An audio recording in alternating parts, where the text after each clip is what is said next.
I'm glad to have you here. Follow my story until the end and comment the city you're watching from. I need to know this story is reaching people who understand what it's like to be invisible in your own life. It read Observer. Her parents laughed out loud. My son looked away and said, "Food is for family, Mom. There's no chair for you," as if I were the help. That was the moment I decided not one more second. But let me back up, because this story doesn't start at that party. It starts 5 years earlier with a phone call at 2 in the morning and a choice that would cost me everything. The security guard at the front desk didn't recognize me. I stood there in the lobby of my son's company, the company I'd funded with every dollar I had, while a kid young enough to be my grandson scrolled through his tablet, frowning at the guest list. The glass walls around us reflected the party already in full swing on the 3rd floor.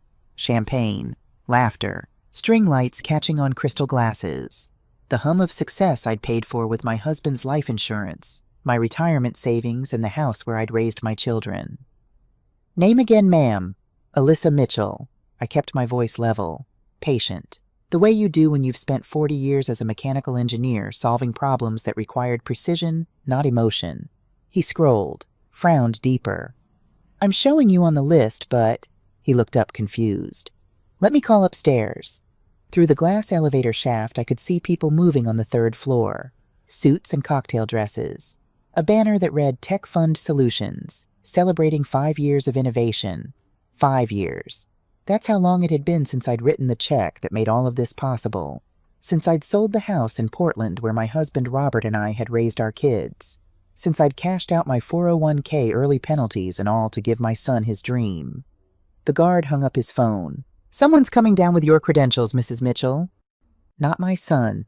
That would have been too much to ask on New Year's Eve. A young woman emerged from the elevator. Early 20s, probably an intern. She wore a lanyard that said event staff and walked toward me with the kind of apologetic smile people use when they're delivering bad news on someone else's behalf. "Mrs. Mitchell, hi, I'm Kayla. Harrison asked me to bring this down." She held out a plastic badge on a cheap lanyard. Not the elegant ones I'd seen on the venture capitalists in the photographs Harrison posted on LinkedIn. Just a plain white rectangle with black text. Observer. I stared at it. The word sat there. Clinical. Cold. Observer. Not founder. Not investor. Not even guest of honor. "Harrison apologizes he couldn't come down himself." Kayla continued, her smile faltering. "Eva wanted me to make sure you got checked in. The party's already started upstairs."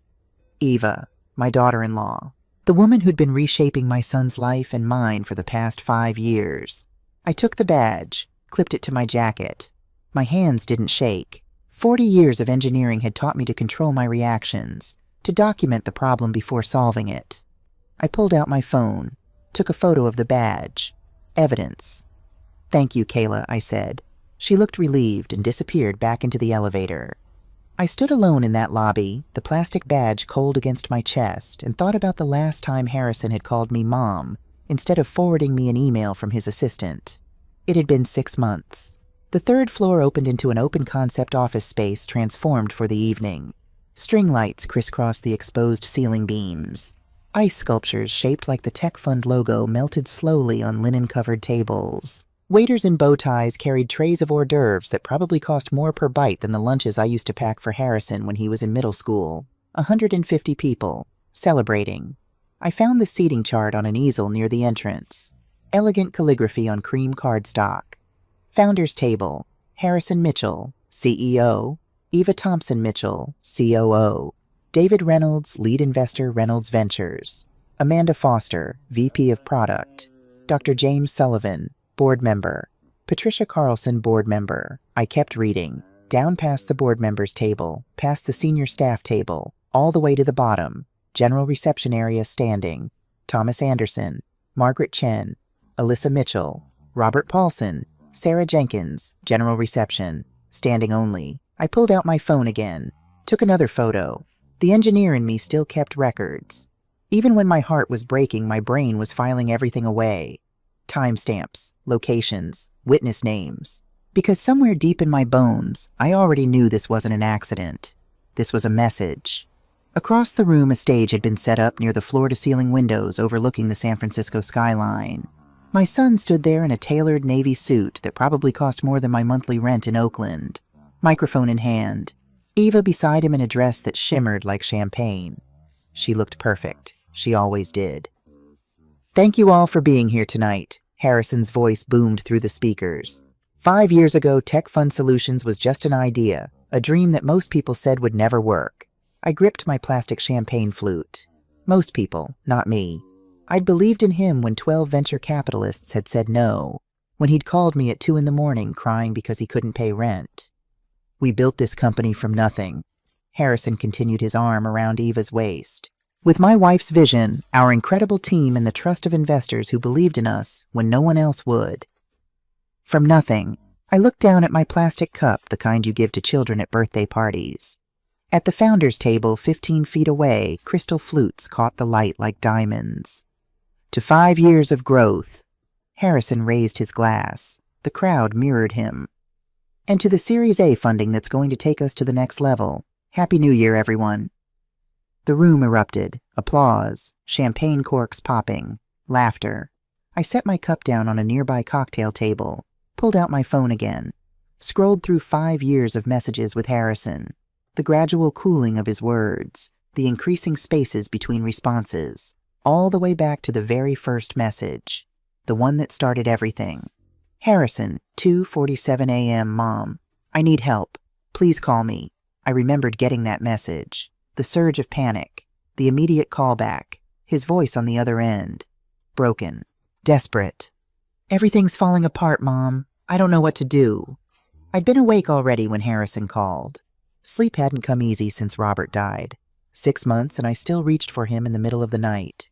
Still found myself cooking enough dinner for 2. Still heard phantom footsteps in the hallway of our Portland house. The house we'd bought in 1987 when I got the job at Boeing. The house where we'd watched Harrison and Emily grow up.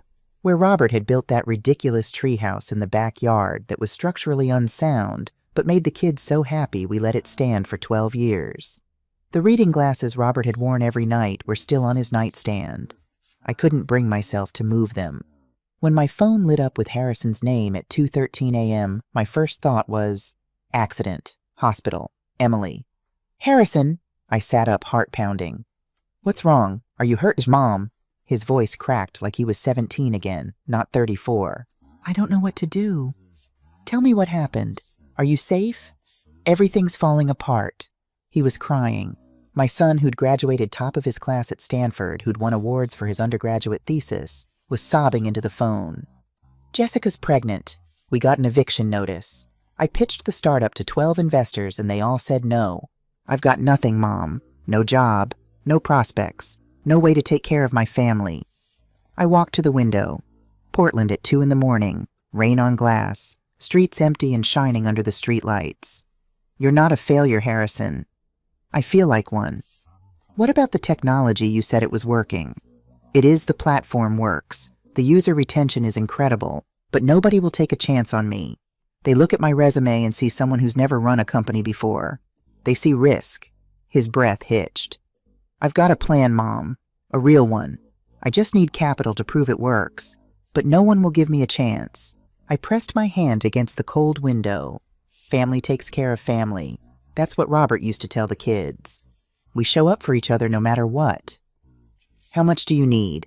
Harrison went quiet. Then $850,000. The number hung in the air like smoke.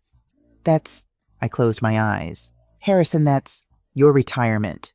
"I know. Mom, I can't ask you for that. I shouldn't have called. I'm sorry, let me think about it." I hung up. Stood there in the dark living room. Our living room. The couch Robert had picked out because it was ergonomically superior, even though it was ugly as sin. The bookshelf we'd built together one weekend following instructions from a home improvement magazine that Robert kept messing up because he refused to wear his reading glasses. Photos of Harrison and Emily as kids, gap-toothed and sunburned from camping trips to Crater Lake. I walked through the house. Kitchen where Robert had taught both kids to make pancakes on Sunday mornings. The garage workshop where I'd spent countless Saturdays fixing things while Robert brought me coffee and pretended he understood what I was doing with the drill press. This house held everything we'd built. But Robert was gone. Emily had her own life in Seattle, married to a good man, pregnant with her first child. and Harrison was drowning. By sunrise, I'd made my decision. I called my realtor first, Janet McGraw, who'd sold us the house back in '87. "Janet, it's Alyssa Mitchell. I need to sell the house." Silence. "Then Alyssa, are you sure that house has so many memories?" "I know, but memories don't need 4 bedrooms and a backyard." "When do you want to list it?" "Today." Next, I called my financial advisor, Gerald Patterson, who'd managed my and Robert's retirement accounts for 20 years. "Gerald, I need to take an early withdrawal from my 401k. "Alyssa, you know there are substantial penalties for that. You're only 63. If you can wait." "I can't wait. I need the money now." "Can I ask what this is for?" I looked at the photo on the mantel. Harrison at his Stanford graduation, Robert's arm around his shoulders, both of them grinning. "My son needs help. That's all you need to know." Gerald sighed.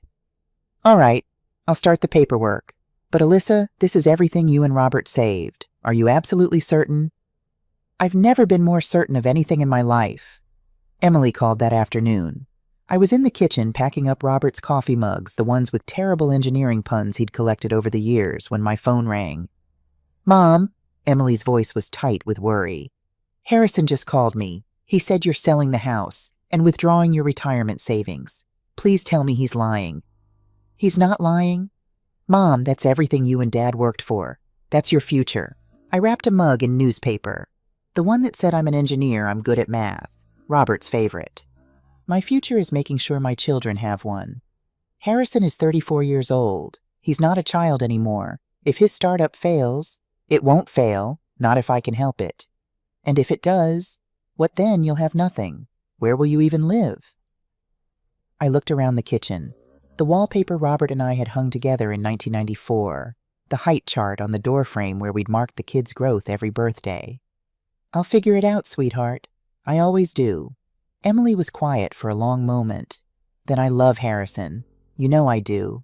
But Mom, be careful. His girlfriend Eva, there's something about her that feels off." "She's ambitious. That's not a bad thing." "If you say so." But I could hear the doubt in her voice. "Just promise me you'll protect yourself. Legally. Get everything in writing." "I'm an engineer, Emily. I always document everything." After we hung up, I sat at the kitchen table with a calculator and a notepad. House sale estimated $570,000 after paying off the mortgage. 401k withdrawal, $280,000 after penalties and taxes. Total $850,000. Everything Robert and I had built over 40 years. I stared at the numbers until they blurred. Then I picked up my phone and texted Harrison. "I'm in. Let's talk details." His response came 30 seconds later. "Mom, thank you. I promise you won't regret this. I love you so much." I wanted to believe him. 2 weeks later, I sat across from Harrison and Eva in their cramped apartment in San Francisco's Mission District. Cardboard boxes were stacked in corners. A crib still in pieces leaned against the wall. The coffee table where I spread out my documents was scratched and wobbling on uneven legs. The apartment smelled like takeout containers in stress. Eva was 4 months pregnant, already showing. She wore leggings and an oversized Stanford sweatshirt, Harrison's probably. Her dark hair was pulled back in a messy bun, and without makeup, she looked younger than her 32 years. She also looked exhausted. "Thank you for coming, Alyssa," she said, shaking my hand across the table. Professional grip, direct eye contact. I noticed she didn't say Mrs. Mitchell or Mom, just Alyssa, clinical, distant. "Of course." I pulled out my folder. I had my lawyer draw up the investment agreement. Harrison's eyes widened. "You hired a lawyer?" "I'm investing $850,000 in a startup with no revenue history. Of course I hired a lawyer." I kept my tone light but firm. "This protects both of us, Harrison. Trust me." Eva's expression didn't change, but something flickered in her eyes. Interest, respect, I couldn't tell. I spread the documents across the table. "Here's what I'm proposing. $850,000 in exchange for 40% equity and a co-founder title. My name goes on the founding documents. I get a seat on the board." "Wait." Eva leaned forward. "A board seat, yes. It's standard for equity investors of this size." "But you don't have startup experience," Eva said carefully. "No offense, but board members usually bring specific expertise. Operations, finance, marketing." I have 40 years of engineering experience. I know how to solve problems, manage budgets, and navigate corporate politics. That's expertise. Harrison was staring at the papers, his face pale. Mom, this is so generous. But I can't ask you to. You're not asking. I'm offering, on these terms. I met his eyes. I believe in you, Harrison, but I also need to protect my investment. This is business. You understand that, right? He nodded slowly. Eva picked up the contract, started reading. Her eyes moved quickly professionally. When she got to the equity percentage, she paused. 40% is significant. $850,000 is significant, I replied. Right, of course. She set the papers down. Can Harrison and I discuss this privately? Take your time. I stood up, walked to the window. From 3 stories up, I could see the Mission District spreading out below. Murals on buildings, people walking dogs. A city that Robert had always wanted to visit but never got the chance. Behind me, Harrison and Eva were whispering. I caught fragments. Your mother. We don't have another option. Control issues down the line. Just trust her. After 5 minutes, Harrison cleared his throat. Mom, we're in. I turned around. Eva was smiling, but it didn't quite reach her eyes. This is incredibly generous, Alyssa. We really appreciate it. We're family, I said. Family takes care of each other. Eva's smile tightened just slightly. We signed the papers at that scratched coffee table. Harrison's hand was shaking so badly he had to redo his signature twice. When it was done, he stood up and hugged me, hard. I'll never forget this, Mom. I swear. I'll never forget what you're doing for me. His voice broke.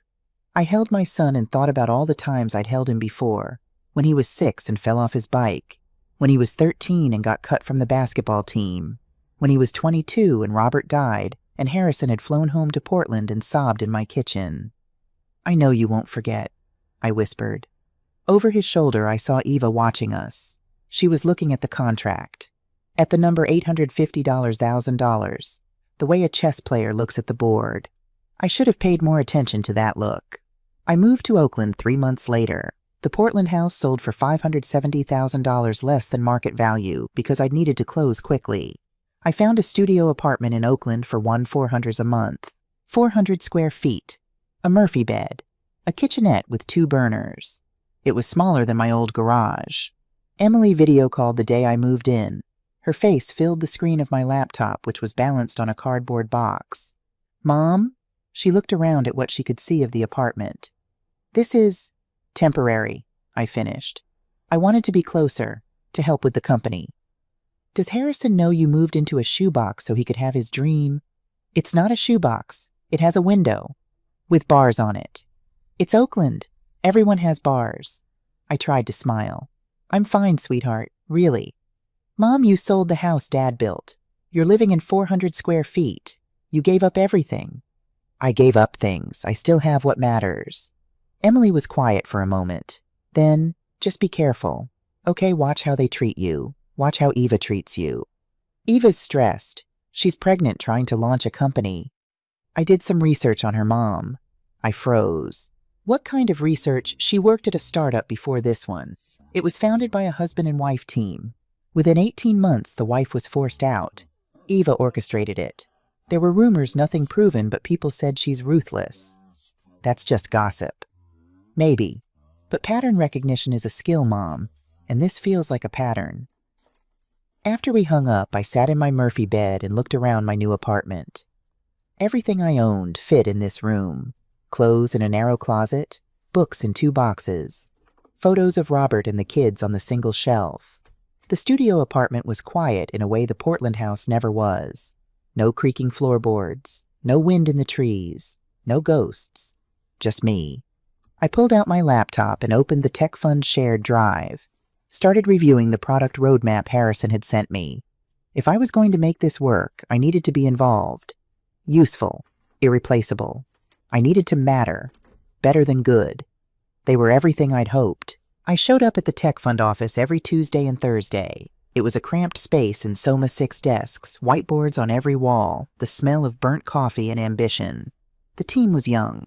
Software engineers mostly. Early 20s hoodies and headphones coding for 16-hour stretches. They were brilliant, and they listened when I talked. "We've got a scaling issue," one of them said during a product meeting in May. His name was Tyler, 24, Cornell graduate.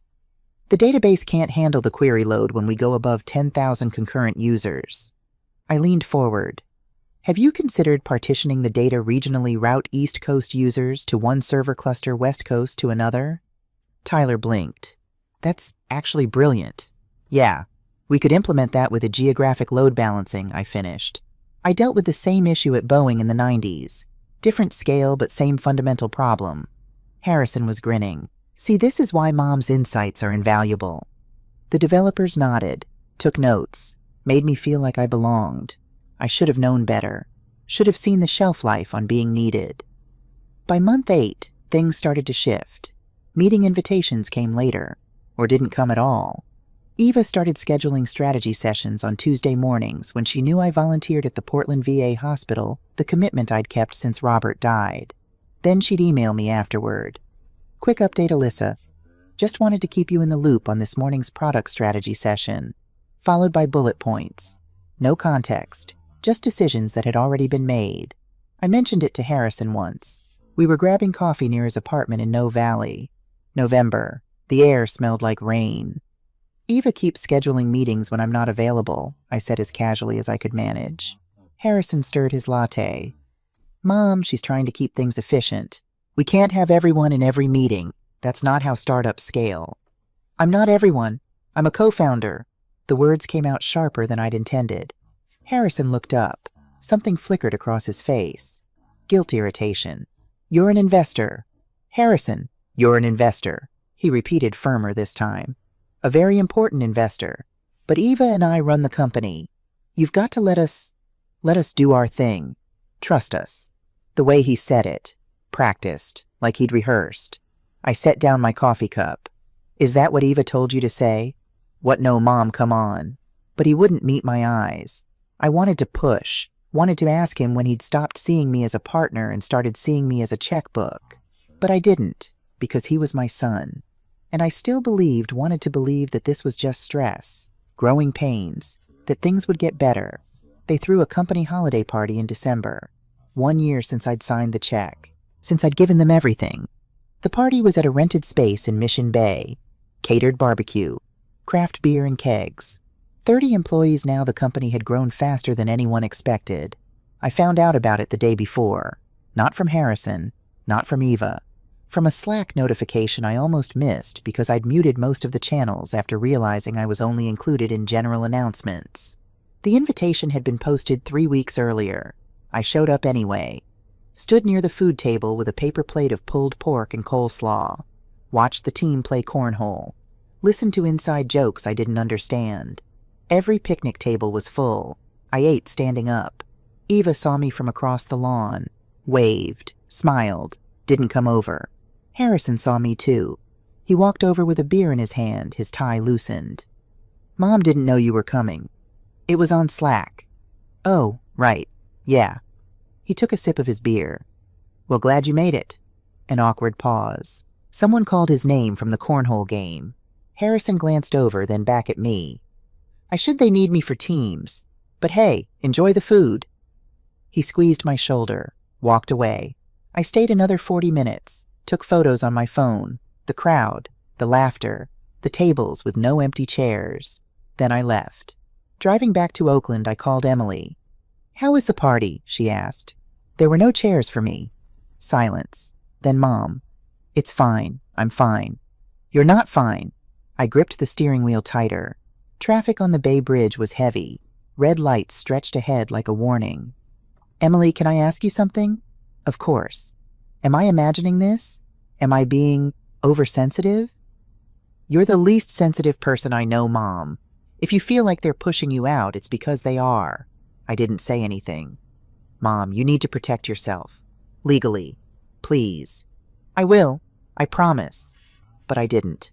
Not yet. Because I still wanted to believe that family meant something, that blood was thicker than equity agreements and ambition. I still wanted to believe that my son wouldn't erase me from the company I'd built. April. 8 months before the New Year's Eve party. I discovered the truth by accident. Or maybe Eva wanted me to find it. I've gone over that day 1,000 times and I still can't decide. It was a Saturday afternoon. Harrison was at the office where he spent most Saturdays now. Eva had texted asking if I could watch the kids. Harrison and Eva had 2 sons by then. Jack was 4. Mason was 6. Good kids. Smart. They looked just like Harrison at that age. We built a tower out of wooden blocks in the living room of their Noe Valley condo while cartoons played on the TV. When Mason knocked over his juice box and it splattered across the rug, I went to the kitchen for paper towels. That's when I saw it. Eva's laptop was open on the kitchen counter. Screen still lit. She must have left in a hurry. I wasn't trying to snoop, but my eyes caught the document title. Series A Dilution Strategy, Confidential. My name was in the first paragraph. I set down the paper towels, looked toward the living room. The boys were laughing, rebuilding their tower. I looked back at the screen. Started reading. Tech Fund Solutions. Series A funding plan goal. Raise $5 from Reynolds Ventures, plus 2 additional VCs. Current equity structure. Harrison Mitchell, CEO, 35%. Eva Thompson Mitchell, COO, 25%. Alyssa Mitchell, 40%. Post-series a dilution. Harrison Mitchell, 28%. Eva Thompson Mitchell, 20%. Alyssa Mitchell, 12%. Minority shareholder. Minority buyout option. Offer to purchase Alyssa Mitchell's remaining 12% for $180,000. Original investment, $850,000. Proposed buyout, $180,000. Strategic rationale. Remove emotional investor from cap table before Series B. Family dynamics complicate governance and decision-making. Clean break preferred. Legal review. Confirmed we can proceed with dilution as standard practice in Series A. Alyssa's consent technically required per founding agreement section 4.2, but we can present as fait accompli and pressure acceptance. Timing. Present terms at New Year's Eve celebration as part of Series A announcement. Social pressure plus celebration atmosphere equals higher likelihood of acceptance without conflict. My hands were shaking so badly I almost couldn't hold my phone steady to take the photos. I photographed every page, every number, every calculated word. Emotional investor. Family dynamics complicate governance. Pressure acceptance without conflict. $850,000. Everything Robert and I had saved, and they wanted to buy me out for $180,000. I heard Eva's car in the driveway. I moved fast, wiped the juice stain, closed the laptop exactly how I'd found it. By the time Eva walked through the door with grocery bags, I was sitting on the floor with the boys building another tower. "How are they?" she asked, smiling. "Perfect," I said. My voice sounded steady, normal. "We had a good time." "Thanks, Alyssa. You're a lifesaver." A lifesaver. I left 20 minutes later. The drive back to Oakland took 45 minutes. I didn't turn on the radio, didn't think about anything except that number. 12%. From 40 to 12. From co-founder to afterthought. "Mom, what's wrong?" I told her. Explained the document, the dilution, the buyout offer, the plan to present it as a done deal at the New Year's Eve party. Emily was quiet for a long moment. Then, "Mom, that's theft." "It's legal theft. You gave them everything. There has to be something in the founding agreement. Protections." "I'd have to check." "Check. And Mom, call a lawyer. I'm texting you a name right now. Sarah Williams. She specializes in startup equity disputes. Call her Monday. Promise me." "I promise." After we hung up, I walked to my closet, pulled out the gray filing cabinet I'd brought from Portland. Robert used to tease me about keeping everything. Every receipt, every manual for appliances we didn't own anymore. You never know when you'll need something, I'd tell him. Inside the cabinet were hanging files labeled and organized by date. Every document from Tech Fund Solutions, the original investment agreement, the operating agreement, every email, every text about money strategy decisions. I'd spent decades doing precision work. When you build something, a machine, a bridge, a life, you keep the blueprints. You track every measurement, every specification, because one day you might need to know exactly where the weak points are. I found what I was looking for in the third folder. Founding Agreement, Section 4. 2. Anti-dilution protection. Any issuance of new equity that would reduce an existing shareholder's stake by more than 5% requires written consent from said shareholder. This includes, but is not limited to, new funding rounds, stock options, convertible notes. I took a photo of that page too. Then I opened a new document on my laptop, started making a timeline. Every meeting I'd been excluded from, every decision made without me, every time Eva had called me Alyssa instead of treating me like family. The engineering part of my brain took over. This was just another problem to solve. And I knew how to solve problems. I met Sarah Williams on a Wednesday morning in early May. Her office was in Jack London Square, Oakland, third floor of a building that overlooked the waterfront. Through the windows I could see sailboats cutting white lines across the bay. Sarah was 45, sharp suit, sharper eyes. She'd made partner at her firm by 32, Emily had told me. Specialized in startup disputes, the kind where founders got pushed out, investors got diluted, and equity agreements turned into weapons. She shook my hand with the grip of someone who didn't waste time on pleasantries. "Mrs. Mitchell, Emily speaks very highly of you. Call me Alyssa, and thank you for seeing me." "Of course. Let's talk about what you're facing." I spread my documents across her conference table. The founding agreement, the photos of Eva's dilution strategy, screenshots of emails where I'd been excluded, the timeline I'd built 47 instances over 18 months where I'd been systematically cut out of decisions. Sarah studied everything in silence. When she finished, she leaned back in her chair. "This is textbook exclusion," she said, "and your founding agreement is ironclad. Section 4.2 specifically prohibits what they're planning. So I have leverage. You have a nuclear option." Sarah tapped the anti-dilution clause. "They can't close their Series A without your written consent. Not legally. What if they try anyway? Then you file an injunction. Stop the deal cold. Investors run for the hills. Company implodes." She met my eyes. "But Alyssa, before we go down that road, what do you actually want?" The question hit me harder than I expected. What did I want? To punish my son for forgetting me, to destroy the company I'd built with him, to prove that I mattered? "I don't know," I admitted. Sarah nodded like she'd heard that answer before. "Here's what I suggest. We don't show our hand yet. Let them continue thinking you're unaware. Document everything for the next few months. Build an airtight case." "How long?" "Until they make their move. They're planning to announce the Series A at a New Year's Eve party, right?" "According to the document, yes." "Then that's our timeline. Let them commit fully. Let them announce it to investors, to the press, to everyone." Sarah's expression hardened. "And then we pull the thread that unravels the entire thing." I left her office with a plan, and for the first time since finding that document, I felt something other than hurt. I felt purpose. The engineer in me understood this.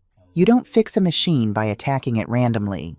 You identify the problem, trace the system, find the exact point of failure, and then you dismantle it, piece by piece, methodically, until nothing works anymore. I started showing up at the tech fund office every Tuesday, not to help, not to contribute, just to be there. I'd sit in the corner near the coffee maker, laptop open, pretending to work on my own projects. Really, I was watching, listening, recording. The team had grown to 40 people now, new faces everywhere. None of them knew who I was. One Tuesday in mid-June, I overheard Eva talking to a new hire by the printer. A kid named Josh, fresh out of UC Berkeley, eager. "Who's that?" Josh asked, nodding toward me. Eva glanced over, smiled. "Oh, that's Alyssa, Harrison's mom. She likes to feel involved." My hand tightened around my coffee cup. "That's sweet," Josh said. "It really is." Eva's voice was warm, kind. "She invested early, so we try to make her feel included. You know how it is with family." I kept my eyes on my screen, pulled out my phone under the table. Note June 14th, 10:47 a.m. Eva tells new employee Josh that I like to feel involved. Condescending, dismissive. Witness Josh Martinez, software engineer. Documentation. That's what Sarah had told me. Document everything. The company threw a client appreciation event. Fancy restaurant in Soma. Investors, clients, key team members. I found out about it from LinkedIn. Harrison had posted photos. Eva in a navy dress. Champagne glasses. A caption celebrating our incredible clients with the tech fund family. I wasn't invited. I took a screenshot. Added it to my timeline. Summer company barbecue. Rented space in Mission Bay. Kegs of beer. Cornhole. Grilled burgers. The invitation went out via Slack 3 weeks in advance. But I didn't see it because it was posted in a channel I didn't follow, #team events. I found out the day before when I happened to scroll through the general feed. I showed up anyway. Brought potato salad I'd made that morning. Set it on the buffet table next to store-bought bags of chips. Nobody touched it. I stood near the food table, watched people play games, listened to laughter. Every picnic table was full. Harrison saw me, walked over with a beer and a paper plate. "Mom didn't know you were coming. It was on Slack." "Oh, right. Yeah, the team thing." He gestured vaguely. "Well, the burgers are great. You should grab one before they're gone." He didn't invite me to sit with him, didn't introduce me to anyone, just squeezed my shoulder and walked away. I stayed an hour, took photos on my phone, the crowd, the tables, the space where I didn't belong. Then I drove back to Oakland and added it to my timeline. August 10th, company barbecue. Invitation buried in channel I don't follow. Attended anyway. Harrison spoke to me for 90 seconds. Did not introduce me to anyone. No seating available. 49 instances now. 49 pieces of evidence. I was building something. Not a company this time. A case. September. Harrison called on a Wednesday evening. I was in my studio apartment heating up leftover soup on my 2-burner stove. When I saw his name on my phone, my heart jumped. He never called anymore, just texted, usually forwarding me emails from Eva about quarterly financials or product updates. "Harrison, is everything okay?" "Yeah, Mom, everything's fine. He paused. "I wanted to talk to you about something." I turned off the stove, sat down on my Murphy bed. "I'm listening." "So you know we've been working on the Series A, right, the funding round?" My stomach tightened. "You've mentioned it." "Right. Well, it's moving forward. We're in final negotiations with Reynolds Ventures and 2 other VCs. Should close in January." "That's good," I said carefully. "Congratulations." "Thanks, but Mom, there's something you should know. When we do the Series A, the equity structure is going to shift. That's normal with funding rounds. New investors come in, shares get diluted. I understand how dilution works, Harrison." "Right, of course you do." Another pause. "I just wanted to give you a heads up, so you're not surprised." This was it, the moment where I could ask him directly. "Are you trying to push me out? Did you know about Eva's plan? Do you even care that you're erasing me?" But Sarah's voice was in my head. "Don't show your hand. Let them commit fully." "I appreciate you telling me," I said. Harrison sounded relieved. "Okay, good. And Mom, just so you know, this is going to be really good for everyone. For you too. The company's valuation is going to skyrocket. Your shares will be worth way more even if the percentage goes down a little. A little. From 40% to 12%. "That makes sense," I said. "Great. Okay. I'll send you the details when we're closer to closing." Another pause, longer this time. "Mom, I know things have been weird lately, with the company. I know we haven't spent as much time together. You're busy, I understand. I just want you to know that I appreciate everything you did for me, for us. I don't think I've said that enough." My throat tightened. "You don't have to thank me, Harrison. You're my son." "I know, but still, I love you, Mom. I love you too." After we hung up, I sat in the dark for a long time. That phone call should have made me feel better. Harrison reaching out, trying to connect. But all I felt was sick, because now I knew. I met Sarah again in late September. Monthly check-ins, she'd said. Keep me updated. We sat in her office with my timeline spread between us. 53 instances now. Emails, photos, recorded conversations I'd transcribed. "He knows," I said. Sarah looked up. "Who knows what Harrison? He called me, warned me about the dilution. He's not innocent in this. He's complicit." Sarah leaned back in her chair. "Tell me exactly what he said." I recounted the conversation, word for word. Harrison's careful phrasing, the way he'd framed it as normal, standard practice. When I finished, Sarah was quiet. "Alyssa, I need to ask you something difficult." "Okay." "If Harrison knew about the dilution plan, if he's actively participating in pushing you out, does that change what you want to do?" I stared at her. Didn't Harrison wasn't just a weak son manipulated by an ambitious wife. He was choosing this, choosing Eva's strategy, choosing to erase me. "I don't know," I whispered. "That's fair, but you need to figure it out before January." Sarah's expression softened. Because once we pull this trigger, there's no going back. You'll destroy their funding round, possibly destroy the company, and your relationship with your son. What if he deserves it? Maybe he does, but you need to be sure. I looked out the window. Sailboats on the bay, people living their lives unaware that mine was falling apart. "Can I ask you something?" I said. "Of course." "Do you think I'm being vindictive, petty?" Sarah smiled, sad and knowing. "I think you're being human. They took everything from you and expected you to smile while they did it. Anger isn't petty, Alyssa. It's appropriate. But is what I'm planning stopping the Series A forcing their hand? Is that justice or revenge?" "Maybe it's both. Does that make it wrong?" I didn't have a November. 2 months before New Year's Eve, Harrison called again. This time he sounded nervous. "Hey, Mom. So about the holidays. What about them?" "We're doing this thing. For the company. New Year's Eve. Pretty big event. Investors, board members, the whole team." "Sounds nice." "Yeah, it's at the office. We're transforming the space, catering the works. Really professional." I waited. "Anyway, you'll get a formal invitation. But I wanted to give you a heads up. It's going to be kind of corporate. You know. Corporate how? Just like formal. Not really a family thing. More of a business celebration. Translation, don't expect special treatment. Don't expect to sit with us. Don't expect to matter." "I understand," I said. "Great. Okay, good." He sounded relieved. "I'll make sure you're on the list." "Thank you, Harrison." After we hung up, I pulled up my email, found the draft I'd been working on for 3 months, the one Sarah and I had refined, rewritten, perfected.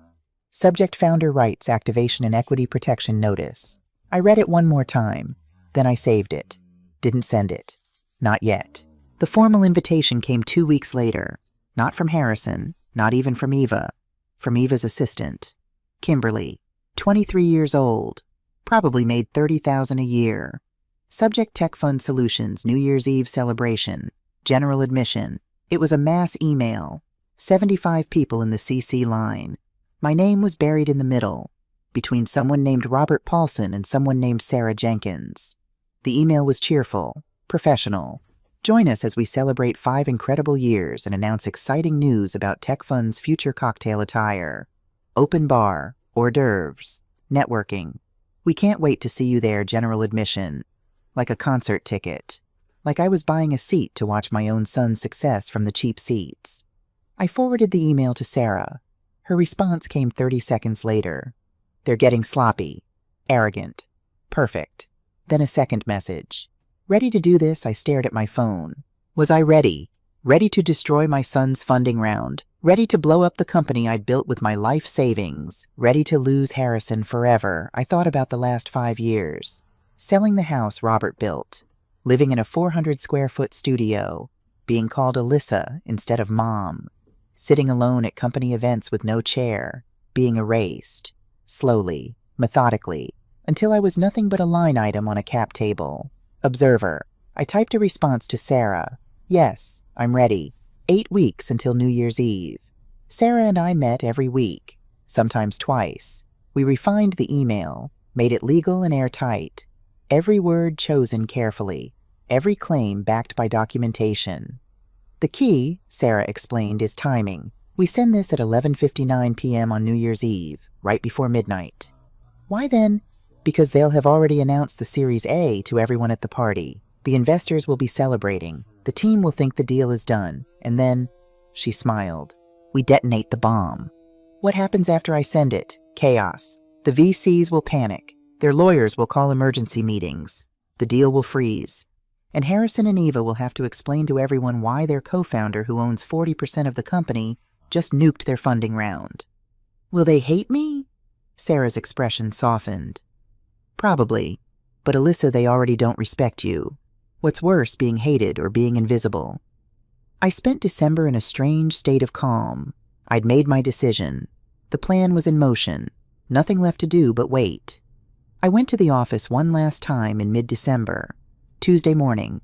Early, before most of the team arrived. I walked through the space slowly, memorizing it. The company logo on the wall brushed metal letters that spelled Tech Fund Solutions. I'd suggested that name 4 years ago. Now it belonged to them. The product display near the entrance.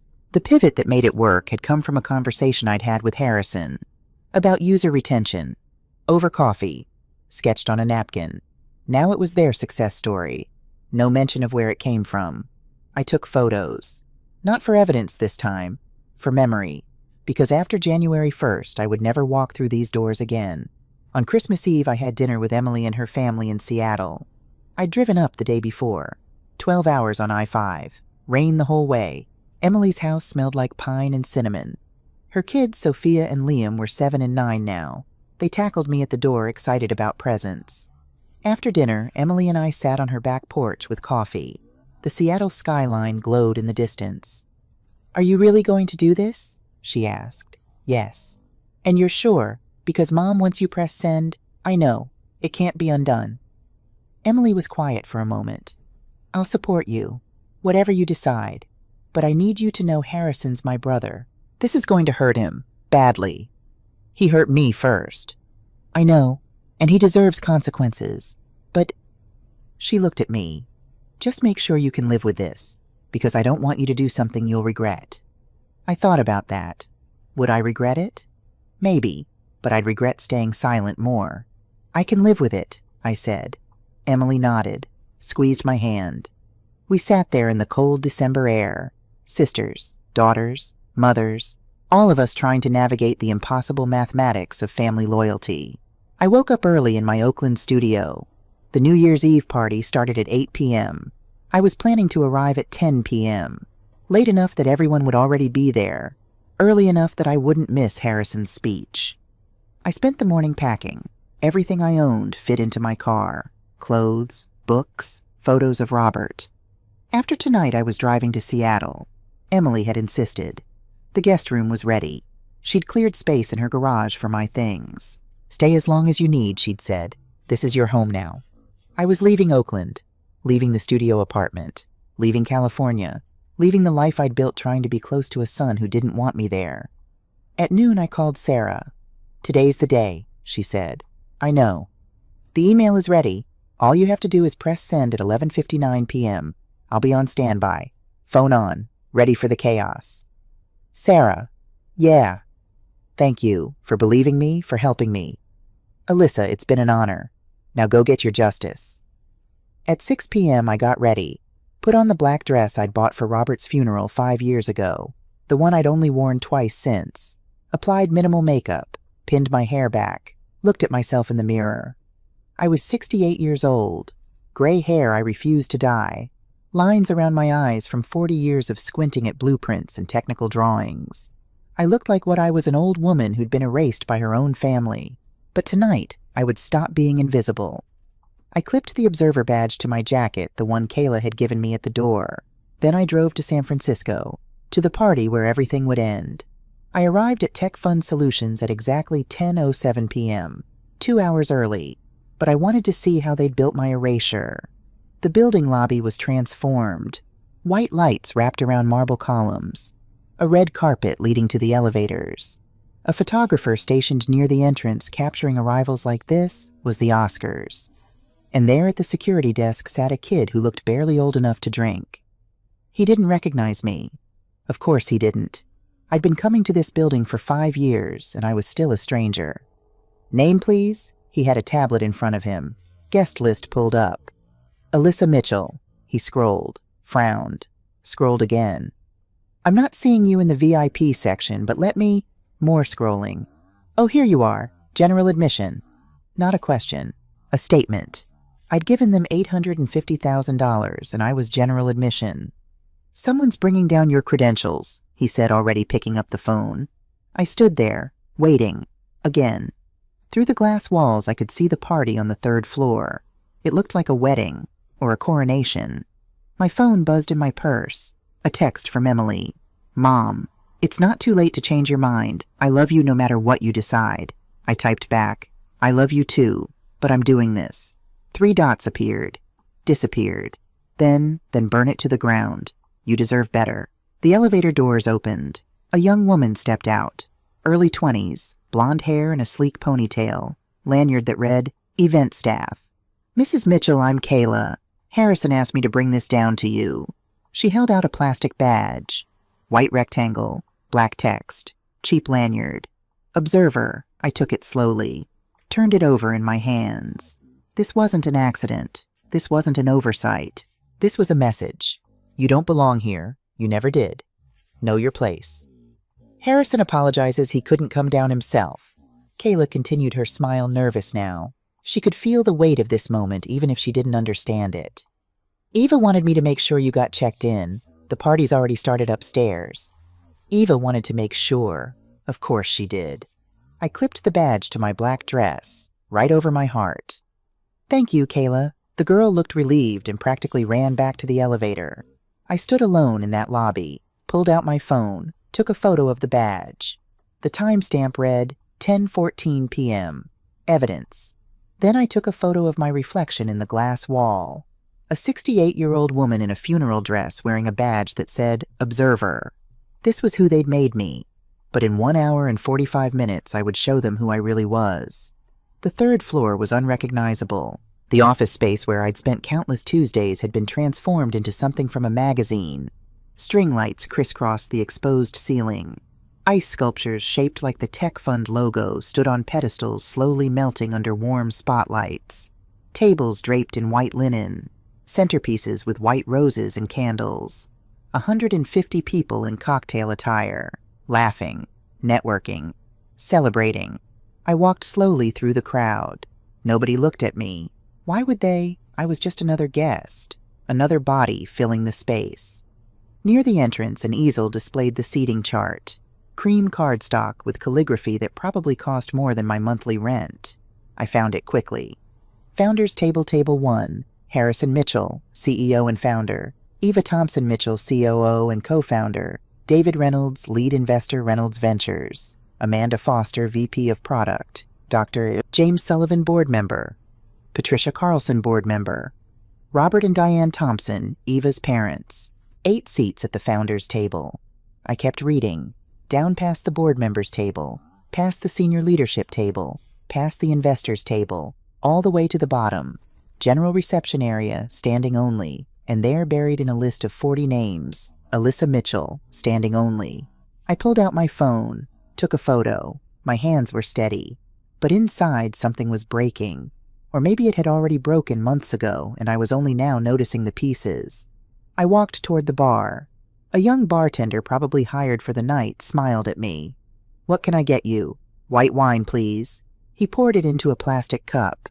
Not glass, not crystal like the ones on the founders' table. Plastic. I took the cup. Didn't drink. Just needed something to hold. Across the room near the floor-to-ceiling windows, a stage had been set up. Professional lighting. A microphone on a stand. Behind it, the San Francisco skyline glittered like scattered diamonds. And there, standing near the stage, were Harrison and Eva. My son looked good. Navy suit tailored perfectly, hair cut sharp, confident smile. He was talking to a man I didn't recognize, laughing, gesturing, playing the role of successful founder. Eva stood beside him in a champagne-colored dress that probably cost what I spent on groceries in 3 months. Her hand rested on Harrison's arm. Possessive, claiming. She saw me first. Our eyes met across the room. For just a second, something flickered in her expression. Surprise, worry, then it was gone, replaced by a smile. She leaned close to Harrison, whispered something. He looked over, saw me, waved, didn't come over, just waved, like I was someone he vaguely knew from the neighborhood. I lifted my plastic cup in acknowledgement, stayed where I was. 11:15 p.m. The party was in full swing now. The dance floor, yet they'd installed a temporary dance floor, was packed. A DJ played music loud enough to feel in my chest. I stood near the windows, alone, watching. A waiter passed by with a tray of hors d'oeuvres, tiny portions on tiny plates. He offered me one without slowing down. No, thank you. He moved on to a group of younger people. They took several each, laughing. I checked my phone. 11:17 p.m., 42 minutes until midnight. 42 minutes until I sent the email. My stomach twisted. Sarah's words echoed in my head. Once you press send, there's no going back. I opened my email drafts, Found the message we'd spent 3 months perfecting. Read through it one more time. To Harrison Mitchell, Eva Thompson Mitchell, David Reynolds, Tech Fund Board of Directors, CC Sarah Williams SQ. Subject Founder Rights Activation and Equity Protection Notice. Dear Harrison, Eva, and Tech Fund Board members, this letter serves as formal legal notice of the following actions, effective immediately. 1. Activation of anti-dilution protection. Per Section 4.2 of the Tech Fund Solutions Founding Agreement executed April 15, 2019. I am exercising my right to block any equity dilution exceeding 5% without explicit written consent. I have not provided consent for the Series A funding round you plan to announce tonight. 2. Documentation of exclusion. Over the past 18 months, I have been systematically excluded from material business decisions, despite holding 40% equity in a co-founder title.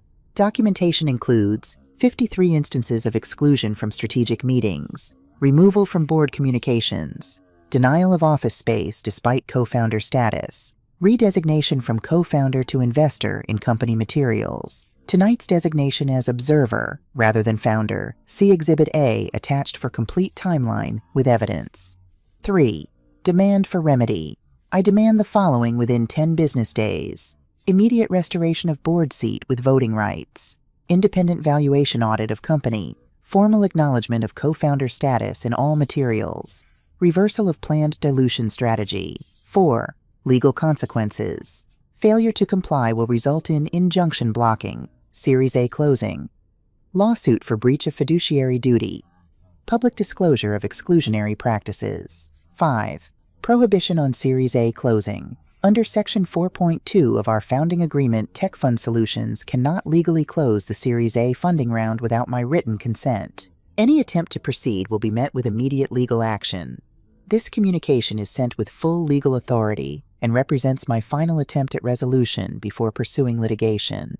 Respectfully, Alyssa Mitchell, co-founder and 40% shareholder, Tech Fund Solutions. Sarah Williams, Isisquio Williams & Partners, LLP attorney for Alyssa Mitchell. I closed the email. Looked up. Harrison was walking toward the stage. It was time. The DJ faded the music. Lights dimmed except for the stage. Harrison took the microphone. Eva stood beside him, radiant under the spotlights. Thank you all for being here tonight. His voice boomed through speakers. Confident. Commanding. 5 years ago, Tech Fund Solutions was just an idea. A dream that most people said would never work. Applause rippled through the crowd. I stood in the shadows near the back, invisible. Eva and I started this company in a tiny apartment in the Mission District, Harrison continued. We had no funding, no team, just a vision and the belief that we could build something that mattered. No funding. I gripped my plastic cup tighter. $850,000 wasn't funding. It was invisible, like me. We built this company from nothing. Harrison set his arm around Eva's waist now.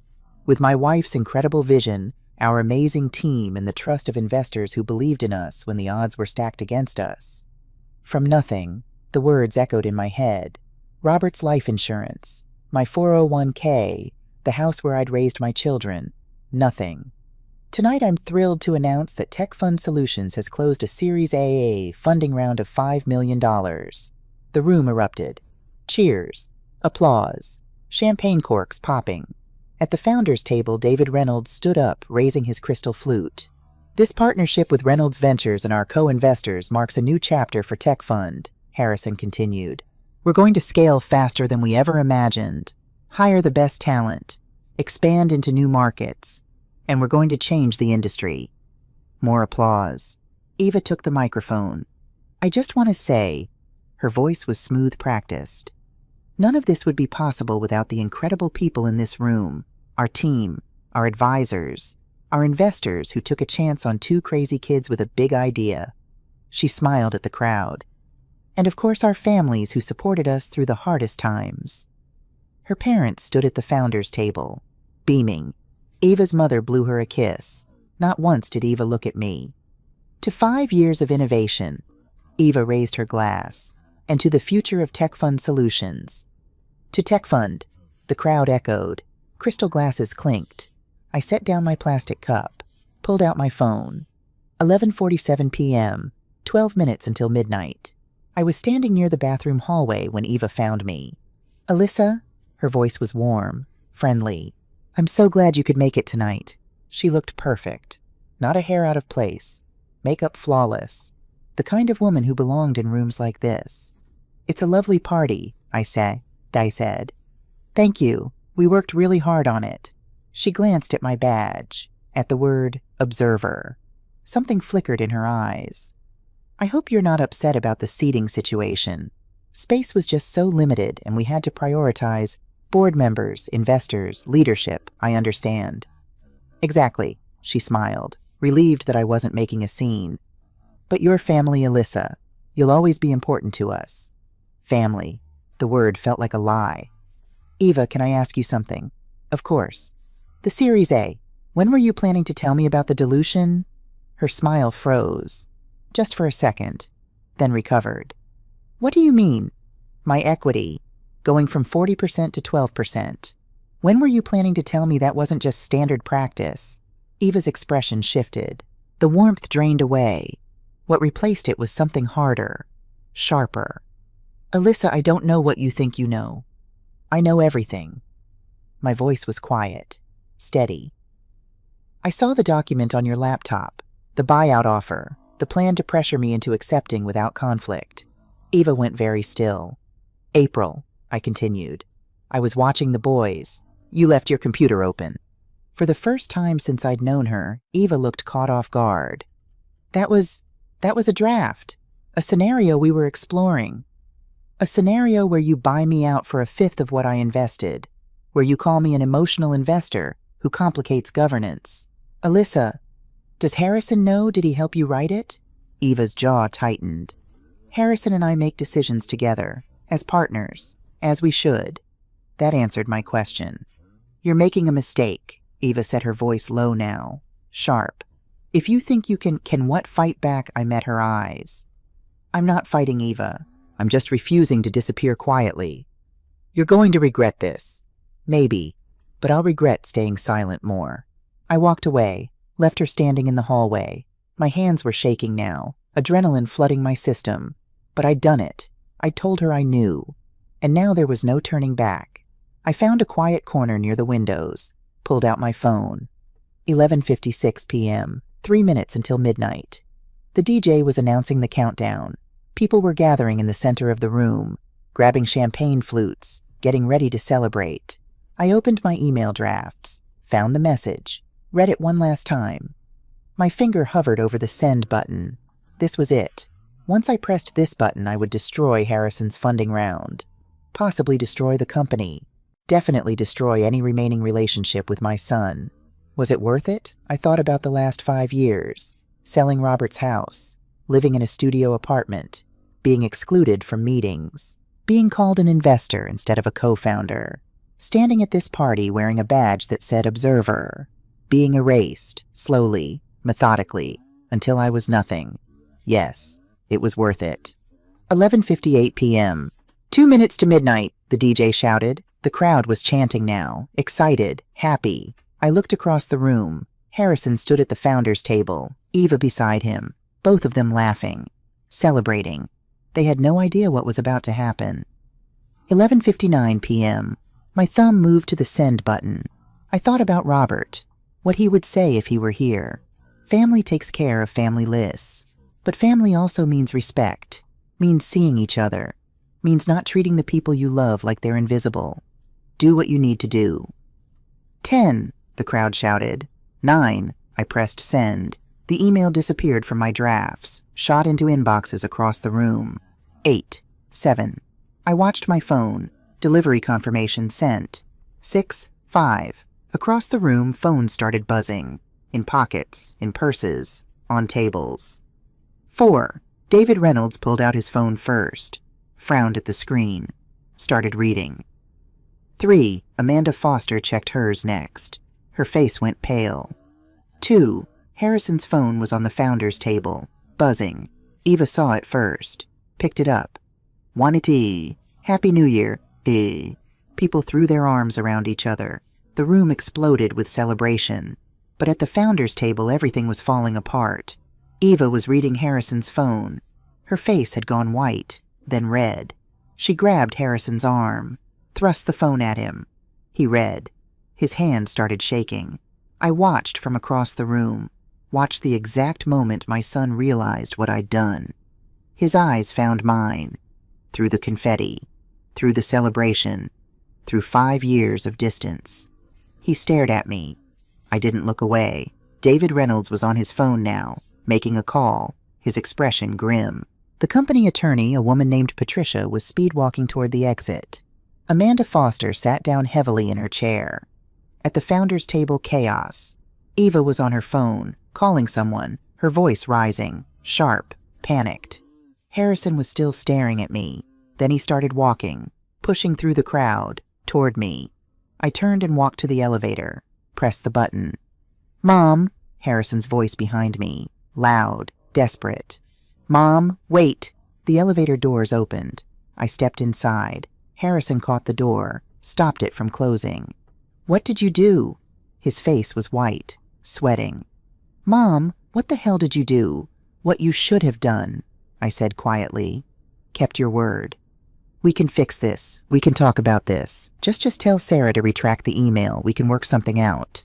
"You had 5 years to work something out, Harrison." "It was a joke, Mom. The badge was a joke. Jesus, you're blowing this completely out of proportion." "It wasn't a joke." My voice was steel now.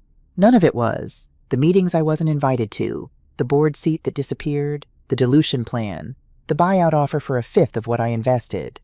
Harrison's mouth opened, closed.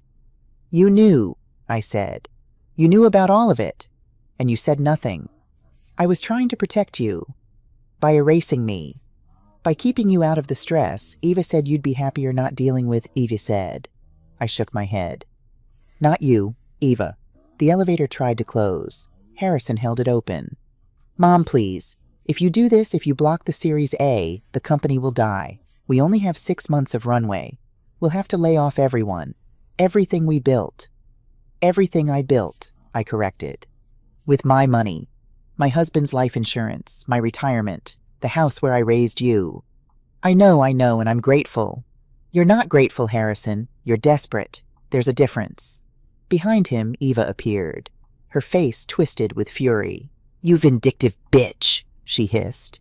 Harrison spun around. "Eva, don't. She's trying to destroy us after everything we did for her, letting her be involved, giving her a seat at the table." "Giving me a seat?" I laughed. Actually laughed. "I gave you a seat. I gave you $850,000.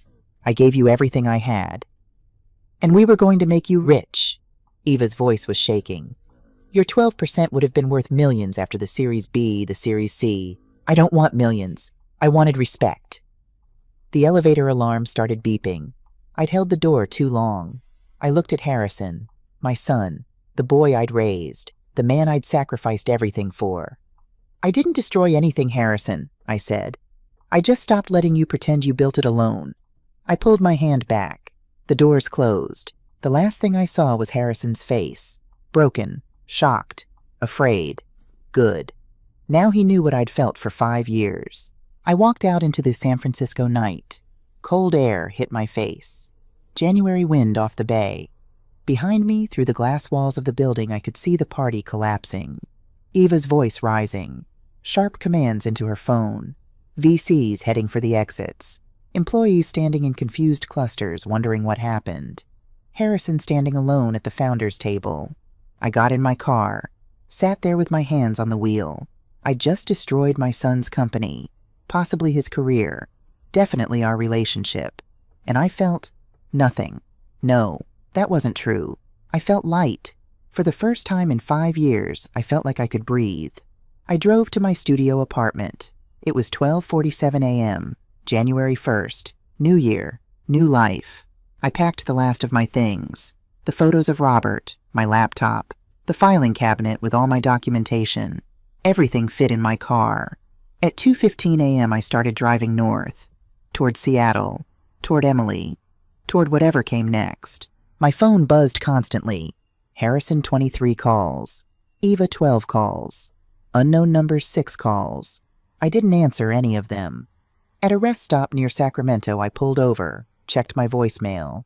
There were 14 messages. I listened to the first one. Harrison's voice broken. "Mom, please, call me back. We need to talk, please." I deleted it. Listened to the second. Eva's voice cold. "You just made the biggest mistake of your life, Alyssa. Our lawyers will be in touch." I deleted it. The third was from David Reynolds. His voice was quiet, sad. "Alyssa, it's David. David Reynolds. I don't know if you remember me. We worked together at Hewlett-Packard back in the 90s. You were my senior engineer. You mentored me. Got me promoted when I didn't think I deserved it." A pause. "I didn't know what they were doing to you. I swear. If you'd told me, I never would have signed that term sheet. What they did was wrong, and I'm sorry." Another pause. "Call me when you're ready. I have an idea. A way forward, if you want it." I saved that one, deleted the rest, got back in my car, and drove into the dark. I arrived in Seattle at 3:47 p.m. on January 1st. Emily was waiting on her porch. She hugged me for a long time. Didn't ask questions, just held me. "Come on," she finally said. "Guest room's ready." The next 3 days were quiet. I slept a lot, 16 hours a day, like my body was finally allowing itself to rest after 5 years of tension. Emily didn't push. Sophia and Liam, my grandkids, were thrilled to have me. We built Lego cities on the living room floor, watched animated movies, made cookies that turned out slightly burnt, but perfect anyway. On January 4th, Sarah called. "The VCs pulled out," she said. "All 3 firms, without the Series A tech fund, has about 6 months of runway, maybe less." "What are Harrison and Eva doing?" "Eva's pushing for litigation. Wants to challenge the founding agreement, but Harrison—" Sarah paused. "Harrison called my office yesterday, asked if there was a way to work this out." "What did you tell him?" "That it's too late for negotiation, that the damage is done, that he had 5 years to treat you like a co-founder, and he chose not to." I stared out Emily's window. Seattle in January. Gray skies. Rain. "There's something else," Sarah said. "David Reynolds wants to meet with you. I got his voicemail. He has an offer." "What kind of offer now?" "He wants to buy your 40% stake for $2 million. I went very still. $2 million. Yes. His firm would acquire your shares, acquire the technology, keep the good engineers. Harrison and Eva would be out. $2 million. Nearly triple my original investment. Financial justice. But it would destroy Harrison completely. "There's a second option," Sarah continued. "David said he'd fund a new Series A $3 million, but only if you come back as CEO. Harrison stays as CTO reporting to you. Eva is completely removed." I almost laughed. "He wants me to be Harrison's boss." "Essentially, yes. It would be humiliating for Harrison, but the company would survive. 2 choices. Take the money, walk away, let Harrison's company die, or take control. Humiliate my son by becoming his boss. Save the company but destroy whatever was left of our relationship." "There's a third option," I said quietly. "What's that?" "I walk away with nothing. Let the company collapse naturally. Let Harrison learn from his own mistakes." Sarah was quiet for a long moment. "Alyssa, you deserve compensation. You deserve justice." "I know, but what do I actually want?" The question hung in the air. What did I want? Revenge money control, or just PE? On January 6th, Harrison sent me a letter. Not an email, not a text. An actual handwritten letter. It arrived via FedEx. Emily brought it to my room. I stared at the envelope for 20 minutes before opening it. "Mom, I don't expect you to forgive me. I don't deserve it." "You're right. I knew about the dilution plan. Eva presented it to me in November. She said it was standard practice for Series A rounds, that it would protect the company from governance issues, that it would actually make you richer in the long run. I didn't question it because I didn't want to. I was afraid. Afraid that if I stood up to Eva, she'd leave. Afraid that if I chose you over her, I'd lose my family. Afraid that if the company failed, I'd prove everyone right, that I was never good enough without you. So I let her make you invisible. I let her exclude you from meetings. I let her call you an investor instead of a co-founder. I let her give you a badge that said observer. And I told myself it was for your own good. That you were happier not dealing with the stress. That you'd thank me later when the company went public and your shares were worth millions. I was lying to myself. The truth is, I was ashamed. Ashamed that I needed my mother's money to start my company. Ashamed that everyone knew I only got funded because of you. Ashamed that at 34 years old, I still couldn't stand on my own. So I let Eva rewrite the story. I let her tell investors that we built this from nothing. I let her cut you out of the narrative until it was just the two of us, the self-made founders. It was easier than admitting the truth. Without you, there is no tech fund. Without your sacrifice, your belief in me, your love, I'd still be living in that Mission District apartment, drowning in debt and broken dreams. I destroyed the one thing that mattered. Not the company. You, Mom, the company's dying. Eva left 2 days ago. Took the boys to her parents' house in Connecticut. Said she needs space to think. The VCs won't return my calls. Half the team has already updated their LinkedIn profiles. I'm sitting in the office we built with your money, watching it all fall apart, and all I can think is I deserve this. I don't know what you're planning to do. Take David's money and walk away. Sue us. Let the company die. Whatever you choose, I'll accept it. But I need you to know I'm sorry, Mom. I'm so sorry. I love you. I always have. Even when I was too much of a coward to show it. Your son, Harris, I read it 3 times. Cried the first time. Got angry the second time. Felt nothing the third time. Then I did something I hadn't done in 5 years. I wrote back. I didn't send the letter. But I wrote it. Sat at Emily's kitchen table with a pen and paper. Wrote everything I'd wanted to say for 5 years. Harrison, I read your letter. All 3 times. I believe you're sorry. I believe you were afraid. I believe Eva manipulated you. But I also believe you made choices. Every meeting I wasn't invited to, you chose that. Every time you called me an investor instead of co-founder, you chose that. Every time you watched Eva erase me and said nothing, you chose that. You say you were ashamed that you needed your mother's money. But Harrison, there's no shame in accepting help from family. The shame is in taking that help and then pretending it never happened. You asked what I'm planning to do. Here's the truth I don't know. Part of me wants to take David's money and watch your company burn. Wants you to feel what I felt invisible, erased, worthless. Part of me wants to come back as CEO. Wants to humiliate you the way you humiliated me. Wants to make you work for me. Report to me. Prove you can respect me. But mostly I'm just tired, Harrison. Tired of being angry. Tired of fighting for a seat at a table I built. Tired of trying to matter to people who've made it very clear I don't. I gave you $850,000. I gave you my husband's life insurance, my retirement, the house where I raised you. I gave you everything. And you gave me a plastic badge that said Observer. So here's what I've decided I'm taking the money. David's offer. $2 million. I'm selling my 40% to his firm.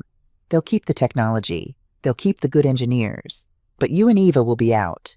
Is that fair? Maybe not. But fairness stopped mattering the day you looked me in the eye and called me an investor instead of your mother. I don't hate you, Harrison, but I don't trust you anymore. And I've learned something in the past 5 years. I'd rather have self-respect than a relationship built on my silence. Maybe one day we'll talk. Maybe one day you'll understand what you took from me. Maybe one day I'll be ready to forgive you. But not today. Not yet. Maybe never. And I've made peace with that. Mom. I folded the letter, put it in an envelope, addressed it to Harrison. Then I put it in Emily's desk drawer. Didn't send it. Maybe I would someday. Maybe I wouldn't. But writing it was enough. Seattle, December 31st, 1 year after I destroyed my son's company. I was in Emily's kitchen chopping vegetables for dinner. The house smelled like rosemary and garlic. Wine simmering in a pot. Laughter from the living room where Sophia and Liam were setting the table. Through the window I could see Puget Sound. Dark water. Lights from boats. The Seattle skyline glowing in the distance. Mark, Emily's husband, was at the stove stirring risotto. Alyssa, more herbs, or is this good? I tasted it. Little more thyme, and crush it first. Releases the oils. Smart, he grinned. You should start a cooking channel. Engineering in the kitchen. I smiled. This had become my life. I'd taken David's offer. Sold my 40% for $2 million. Walked away from Tech Fund completely. Used part of the money to buy a small condo in Ballard, 10 minutes from Emily's house. Used the rest to start a consulting business, Founders Shield. I helped parent investors, taught them how to protect their equity, how to document everything, how to build agreements that couldn't be manipulated. In the past year, I'd worked with 17 startups, helped 12 founders avoid what happened to me, made enough money to live comfortably, more importantly, felt useful again, needed again, but this time on my own terms. Grandma Alyssa, Sophia appeared in the doorway, 8 years old now, bright eyes. Where do you want to sit for dinner? Anywhere is fine, sweetheart. No, Liam shouted from the dining room. Everyone has to pick, it's a rule. Emily appeared, flour on her hands from making bread. They're very serious about seating arrangements, she said, smiling. I looked at my granddaughter. Next to you, Sophia, if that's okay. Her whole face lit up. Perfect, I'll make you a name card. She ran off. Emily squeezed my shoulder. How are you doing, Mom, really? I thought about that. A year ago, I'd been standing in a party wearing a badge that said Observer. Invisible. Erased. Now I was here. In a kitchen that smelled like home, with family who wanted me here. I'm good, I said. I'm really good. Dinner was loud and perfect. Neighbors came over with their kids. The table was packed, conversation and laughter, and the chaos of children. At 11:30, I stepped outside.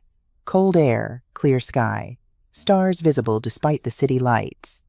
Emily followed with 2 mugs of coffee. Thought you might want company. We stood on the porch in comfortable silence. Then Harrison called yesterday.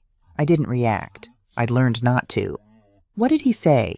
That Eva's gone, left him 6 months ago. She's in New York now, started a new venture, already raising money. Good for her. Harrison says he's trying to rebuild. Got a job as a senior engineer at Microsoft. He's asking about you, Mom. I sipped my coffee. What did you tell him? That you're busy. Emily smiled slightly. Because you are. Founder's Shield is taking off. You're helping people. You're happy. I am happy. We were quiet again. Then Emily asked the question I'd been avoiding for a year. Do you think you'll ever talk to him again? I looked at the sky. Thought about Harrison. About the letter I'd written but never sent. About the voicemails I deleted without listening. I don't know, I said honestly. Some days I think yes. Some days I think no. That's fair. Do you think I'm being too hard on him? Emily considered this. I think he broke your trust, and trust once broken is really hard to rebuild. Maybe impossible.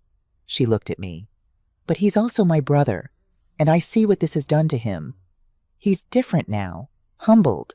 He asks about you all the time, wants to know if you're okay. And what do you tell him? The truth, that you're thriving without him. That hurt more than I expected, because it was true. I was thriving. But there was still a Harrison-shaped hole in my life. A son I'd lost. Grandchildren I barely knew. I miss them, I whispered. The boys, Jack and Mason, I haven't seen them in a year. Emily squeezed my hand. Then maybe it's time to start asking what you actually want. Not what he deserves, not what's fair, but what would make you happy. At 11:55, we went back inside. The kids were counting down, excited. Chocolate smeared on Liam's face. Mark poured champagne for the adults. Sparkling cider for the kids. Sophia handed me a glass. Crystal, not plastic. Grandma make a wish at midnight. What are you wishing for? She grinned.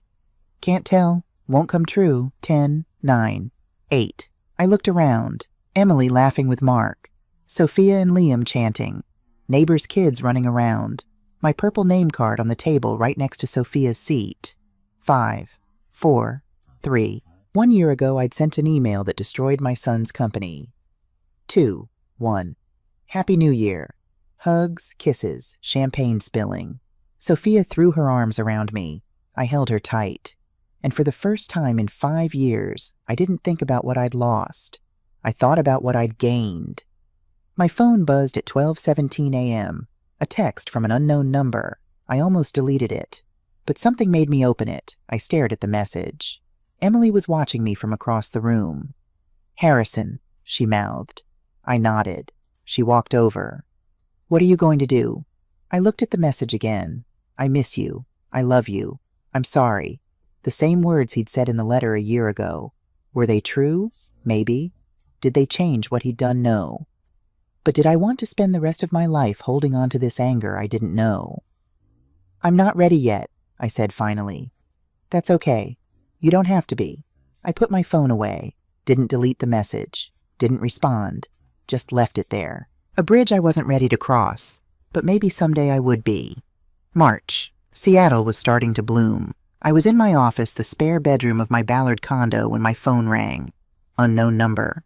I answered. "This is Alyssa." Alyssa Mitchell. A woman's voice. Professional. "This is Rebecca Walsh. I'm a producer for NPR's How I Built This podcast. We're doing a series on startup investors who were pushed out by founders. Your name came up. Would you be interested in sharing your story?" I sat back in my chair. My story. For a year, I'd been helping other people protect themselves, teaching them what I'd learned. But I'd never told my own story publicly. "What would that involve?" I asked. "An interview. About an hour. We'd talk about your investment in tech fund, what happened, how you fought back. We think it's an important story, one that a lot of parent investors need to hear." I thought about the 17 founders I'd helped, the hundreds more who might be going through the same thing, being erased, made invisible, told they were emotional investors who complicated governance. "I'll do it," I said. The episode aired 6 weeks later.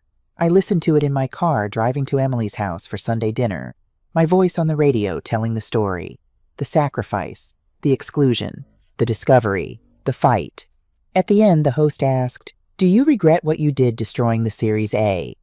I'd thought about that question for weeks before the interview. "No," I said finally. "I don't regret fighting back. I regret that I had to. I regret that my son chose his company over his mother. But fighting back? No. That's the one thing I don't regret." "Have you spoken to Harrison since?" "No, not yet, maybe not ever, and I've made peace with that." What would you say to other parent investors in similar situations? I'd smiled then. Document everything, know your worth, set boundaries, and remember your money doesn't buy you a seat at the table, but it does give you the power to walk away. The episode went viral. Within a week, Founders Shield had a waitlist of 87 clients. I got messages from hundreds of people, parents who'd invested in their kids' companies and been pushed out, spouses who'd funded startups and been erased, people who'd been made invisible, and now they were fighting back. September. I was at a coffee shop in Ballard when I saw him, Harrison, sitting at a table near the window, looking older, thinner, tired. He saw me at the same time. We stared at each other.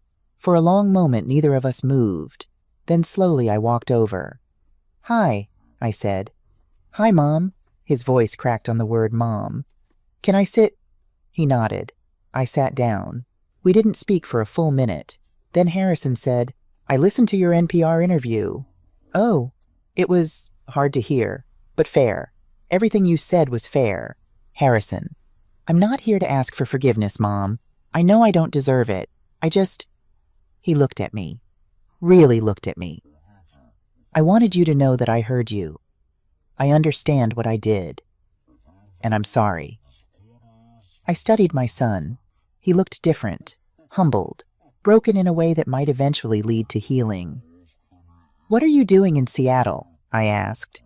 "I got a job at Amazon, senior engineer. I moved here 3 months ago." 3 months? I wanted to be closer to you, not to bother you, just in case you were ever ready to talk. My heart twisted. "The boys?" I asked. "With Eva in New York. I have them every other weekend. They ask about you." Tears stung my eyes. "What do you tell them?" "That Grandma Alyssa is very busy, very important, and that she loves them very much." We sat in silence. Then Harrison said, "I don't expect you to forgive me. I don't expect us to go back to how things were. But if you'd ever be willing to, maybe have coffee sometimes, let me try to be better. Let me try to earn back even a fraction of your trust." He left the question hanging.